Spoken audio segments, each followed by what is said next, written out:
తెలంగాణలో ఇంటర్ విద్యా విధానం ఎత్తివేయనున్నారా? ఈ మేరకు రాష్ట్ర ప్రభుత్వం త్వరలోనే నిర్ణయం కూడా తీసుకోబోతుందా అంటే అవుననే సమాధానం వినిపిస్తోంది. దేశవ్యాప్తంగా ప్రస్తుతం అమలు అవుతున్న విద్యా విధానం స్థానంలో మార్పులు చేర్పులతో కేంద్రం 2020లో కొత్త విద్యా విధానం తీసుకొచ్చింది. మెజారిటీ రాష్ట్రాలు కొత్త విద్యా విధానం అమలు చేస్తుండగా తెలంగాణ సహా 7 రాష్ట్రాలు మాత్రమే అమలు చేయడం లేదు. ఈ క్రమంలోనే కొత్త విద్యా విధానం ఎందుకు అమలు చేయడం లేదని అభ్యంతరాలు కూడా తెలపాలని కేంద్రం అప్పటి బీఆర్ఎస్ సర్కారును కోరినప్పటికీ ఎలాంటి నిర్ణయం తీసుకోలేదు.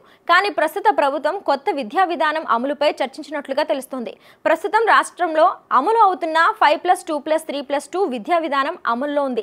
దీన్ని 5+3+3+4 5 తరగతి వరకు ప్రీ ప్రైమరీ, 8 వరకు అప్పర్ ప్రైమరీ, 9 నుంచి సెకండరీ విద్యా విధానం అమలు చేయాలని కేంద్రం భావిస్తోంది. మొదటి 5 ఏళ్లు అంగన్వాడీ, ప్రీ స్కూల్, 3 ఏళ్లు 1-2 తరగతులు ఉంటాయి. ఇక ఆ తర్వాతి 3 ఏళ్లు 3, 4, 5 తరగతులు, అనంతరం 3 ఏళ్లు 6, 7, 8 క్లాసులు ఉంటాయి. చివరికి 4 ఏళ్లు 9, 10, 11, 12 తరగతులు ఉంటాయి. ప్రస్తుతం తెలంగాణలో స్కూల్, ఇంటర్ విద్యా విధానం వేరువేరుగా కొనసాగుతున్నాయి. కేంద్రం తీసుకొచ్చిన కొత్త విధానం అమలు చేస్తే ఇంటర్ ప్రత్యేకంగా ఉండదు. పైగా సర్కార్పై అదనపు భారం తగ్గడంతో పాటు డ్రాప్ అవుట్స్ తగ్గుతాయని ప్రభుత్వం భావిస్తుండటంతో త్వరలోనే కొత్త విద్యా విధానం అమల్లోకి రానున్నట్లుగా సమాచారం.